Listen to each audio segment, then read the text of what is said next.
Yeah,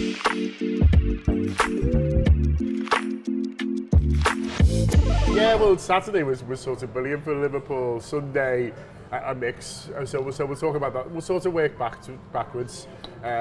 Chelsea are now second. Yes. They are the team nearest Liverpool. It's a 4-point gap, albeit Liverpool with that game in hand. They were the only ones to win at the weekend, so we have to sort of respect that.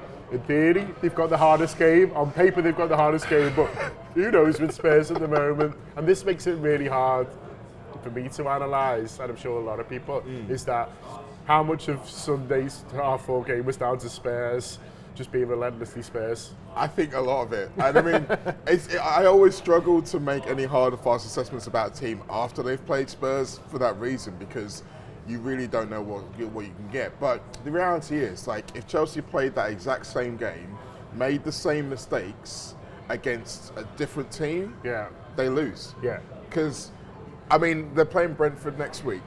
I don't think Brentford are going to give away 2 of the dumbest penalties you've ever seen in your whole life. And I think if Brentford get the ball 30 yards from goal when the goalkeeper's miles out of goal, at least one of them's going to try and kick it in. So you look at that and you think there comes a 2-2 draw, 2-1, and then suddenly everyone thinks about it very differently. But Chelsea are dangerous. Like, they are the kind of team that are dangerous because they're ignorant.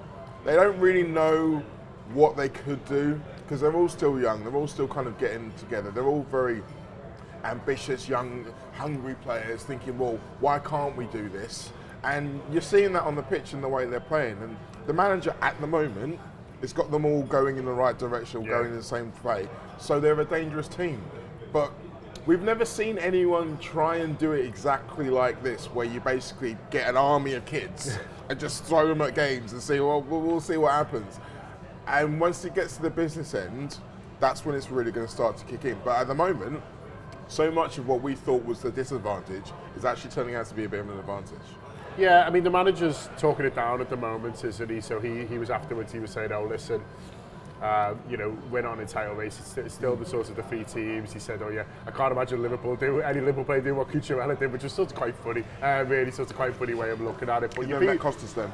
But you feel like he's sort of deliberately sort of trying to play it down because he probably thinks, well, the longer the pressure's off us, the more likely that we are, to keep sort of playing in this way. And like you said, especially with it being a young squad, and listen, some of them achieved stuff, Enzo's won a World Cup and sort of stuff like that, but at the same time, it is it's a new squad, it's a thrown together squad, like you've just said, and sort of quite a young one as well. So I think he's wise to keep the pressure off them for as long as he can, but it's all right doing that after when the game's in the teens. But once we get into sort of March, that'll become a lot more difficult if Chelsea are still there. Exactly, and I mean, let's face it, we saw what a lot of this Chelsea squad did when they were favourites in the League Cup final last year.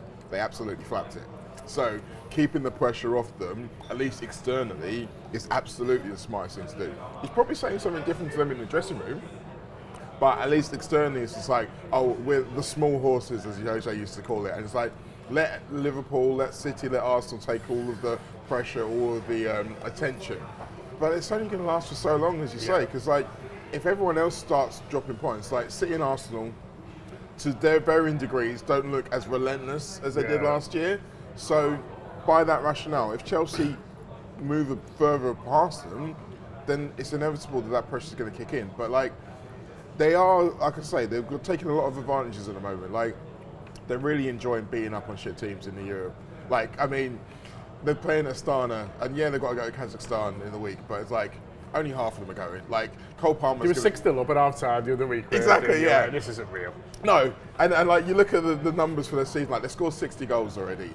I think they've scored 4 or more 8 times already this season. Yeah. It's like, that's good, but a lot of them are against like teams who we're never going to get to play. Like, so, but the benefit they've got is that they're all fresh, they're all hungry. Most of them are feeling like that they're involved at the moment. I mean, it's funny, like Nkunku, he's the only one so far you've actually heard any noise about him being kind of miffed about not playing more games in the league. But then you look at the stats, and he's actually scored more goals than any other Chelsea player this season. So it's like, and also, he's not stupid. Like, if they're doing well, he knows no one wants to hear that. If they lose a couple of games, that's when you might start to hear some of the dissent. YouTube, press the button, become a member of the Anfield Wrap from the heart of the city of Liverpool. the best way to enjoy all your Liverpool-based videos, everything you need, every single day. It is the Anfield Wrap.